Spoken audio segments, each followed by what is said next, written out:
Hola, les saluda Alelia Elizondo. Bienvenidos a la edición digital de KRQ News 13 en español. Gracias por unirse a nuestro canal para ver sus noticias por la tarde. El Departamento de Educación Pública del Estado tiene un nuevo enfoque para disciplinar a los estudiantes que se meten en problemas y implica mantenerlos en la escuela. Dicen que el objetivo es desarrollar la confianza y hacer del apoyo una prioridad sobre la disciplina. We have a culture and climate, one that's conducive of a social emotional learning capacity and a place that can hold each other in relationship and accountable, then that's really what restorative practices are really about. El Departamento de Educación está basado en un programa en teoría de justicia criminal, donde el enfoque está en prometer y responder a la mala conducta en la escuela. Enfatizar cómo esas acciones dañan a otras personas. Un ejemplo sería un círculo de conversación donde el estudiante y otro hablan sobre quién fue dañado por el comportamiento y cómo solucionarlo. El trauma crónico puede ser cualquier abuso, negligencia, violencia y doméstica y falta de hogar. Los funcionarios dicen que estos traumas pueden afectar el cerebro y el desarrollo del comportamiento de los niños, lo que lleva a problemas con la memoria y la capacidad de presentar atención. Pero dicen que otros niños también pueden experimentar trauma a corto plazo, como divorcio, alcohol o abuso de sustancias por parte de un padre. Dicen que suspender o expulsar a esos niños solo agregaría más trauma y los obligaría a retirarse aún más. When it comes to weapons on campus, we have to draw a hard line there. We need to keep everyone safe. We can't just circle up around a student if there's a gun on campus. I want to make that really clear. But what our hope is that we do the preventative work starting yesterday, starting now. El programa está siendo probado en 2 distritos escolares en este momento, incluyendo en la ciudad de Ratón. Si tiene éxito, el Estado espera implementar en todo el Estado en los próximos 3 a 5 años. Lo que la policía primero pensó fue un accidente mortal en Albuquerque, ahora se convierte a una investigación de homicidio. La policía fue llamada a la central y Tingley por un accidente de vehículo alrededor de las 12:30 de la noche. 2 personas fueron encontradas muertas dentro del vehículo. Otras 2 fueron llevadas al hospital, pero se espera que se recuperen. Ahora está siendo investigado como homicidio.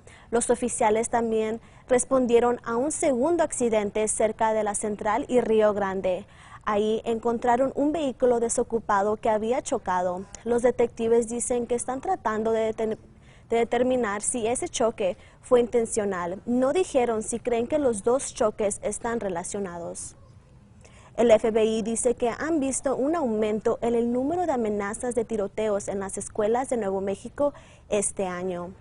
Frank Fisher, portavoz de la oficina de Albuquerque de la agencia, nos dice que han recibido 19 informes de amenazas en lo que va del 2022, en comparación de 2 alrededor de este tiempo el año pasado. Una broma de muy mal gusto reciente en Edgewood llevó a una niña de 17 años a la correccional. La policía del estado dice que ella confesó que era una broma. Fisher dice que tienden a haber un aumento en las amenazas después de los tiroteos masivos e insiste a todos que informen de cualquier amenaza que escuchen inmediatamente. Trust your gut. If you hear something or you see something that just doesn't feel right, don't just dismiss it. Alrededor del 75% de los tips que recibe el FBI provienen de las redes sociales. La policía estatal dice que intensificará la aplicación de DWI el próximo mes. Habrá controles de sobriedad y patrullas de saturación en todos los condados de Nuevo México en julio. La policía también establecerá puestos de control de registro, seguro y licencia de conducir. Mientras tanto, el condado de Bernalillo continuará con su programa Take Your Ride on Us durante el día feriado del 4 de julio, ofreciendo $10 de descuento por viaje. Solo utilice el código de Uber Liberty 22. El Biopark de Albuquerque invita a la comunidad que se unan a su equipo de ecodesafío libre de plástico en julio. El reto mundial anima a los participantes a reducir el uso de plásticos durante el mes de julio, al evitar las bolsas de plástico, utilizar utensilios reusables y mucho más. Los miembros del equipo pueden poner sus acciones diarias en el sitio web del desafío y ganar puntos. Si desea unirse al equipo de Biopark, hemos publicado un enlace para registrarse en alwaysonkrqe.com. Y no se les olvide que pueden ver más noticias y pronósticos del tiempo hoy a las 5:16 por Fox de México en inglés. Y así concluimos esta edición digital. Los dejamos con las temperaturas para el resto de la semana y nos vemos en nuestro próximo noticiero.